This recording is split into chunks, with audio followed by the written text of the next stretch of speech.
So I'll do a quick recap of what they were. If you're interested in more, you can always go watch the VODs from the previous Warriors Den, and look at the patch notes. But overall, the big changes are that we removed back dodge shoulder bash. As Stefan was saying, it makes a fight a little bit Warden's less gonna be static.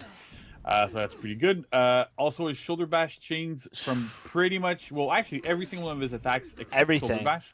Wow. So you can do heavy finisher into shoulder bash, zone attack into shoulder bash, all sorts of things. It really helps him. Everything changed into control his the fight bash. a little bit more, get into it, to get more pressure, more mix-ups. So that's always welcome. His side AoE finishers are now unblockable, same as his top. And they also have slightly bigger hitboxes, so you're better off in group fights. You can target swap and hit other people around you. That's also very good. More and last lore, but not least, I don't know, his but zone attack yeah, recovery is much smaller. the content. I'm telling you. It lets you be able to do a zone attack and not have to always commit to doing a heavy finisher afterwards or shoulder bash now. So that you can actually just use zone attack as a way to keep enemies off you and do like interesting things there. So with those changes that we put in, we also added a couple things from a lot of the feedback that we got. Also, there was a few things that needed tweaking. So, like for example, one of the things we're tweaking like is the side AoE finisher damage has been reduced. It was a bit too high, especially compared to what the top AoE finisher does. So I don't know. We'll see how it is. Less, it works a bit better. It's the side AoE finishers are also now dodgeable after a top AoE opener. We'll find That was out. a bit of a bug that it's we always had, gonna be where you couldn't really dodge it. Like you could, but you had to dodge it. We're gonna think it's late, gonna be in the beginning, but problematic. So that's fixed. We'll find out though. Zone attack is also now dodgeable, which again was a little bug that we had in the build. So now this works, like you can actually dodge it fully and there's no problem there. And last but not least, we're replacing Thick Blood with Thrilling Comeback. So Stefan, you have anything to say about this? Yes, because that is a new feed. Yes, of course. Always. What is I mean, like internally on the dev team, Thick Blood is, if not our most hated, is quite near the top of our most hated feats. Really nice. In terms of the players' survey feedback that we saw from the previous testing grounds, it seems to be also only Hearts always has people, which is cool. I know. We'll see it now. And no the more particular problems that we have here are like,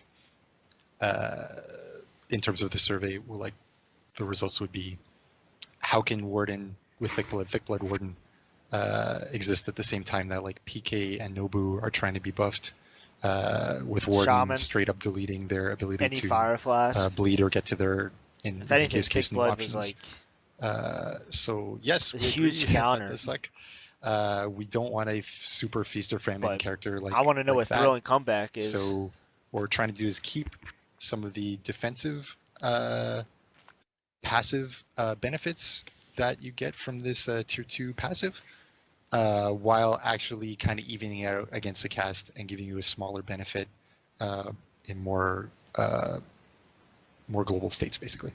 So as a warden that like kind of struggles with Nobushi, I think I've just relied on Thick Blood for a long time to just like solve that problem for me. So I feel like you're coming at me personally, like you're telling me I need to get good. Yeah, so already has with Thick Blood going away, like what are you giving me? What's this Thrilling Comeback?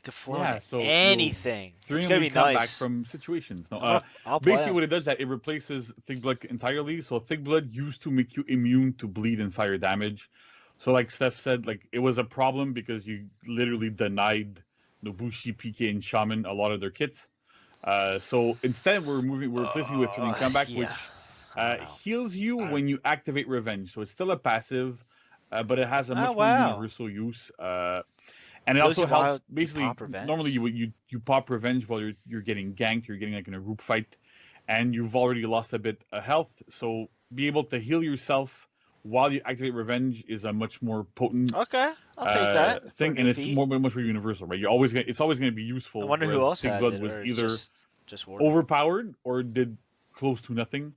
So this is a much better situation. I think it fits way better, and it really helps in all those crazy situations that we described. It sounds like it's a little bit more skilled too. Yeah, like because it's based around Revenge. Mm-hmm. That is really cool.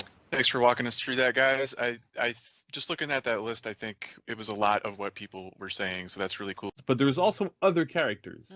So we have a little family picture King, here. how's it going, man? Yeah, so that's it. So we have Shigoki and Aramusha, but on top of that, we also have Jiangjun, Berserker, Zanhu, Futukiri, and Gladiator. So a lot of these have pretty good, like pretty large changes, make them more viable. That's our goal, and make them more playable in a lot of situations. So that's super exciting.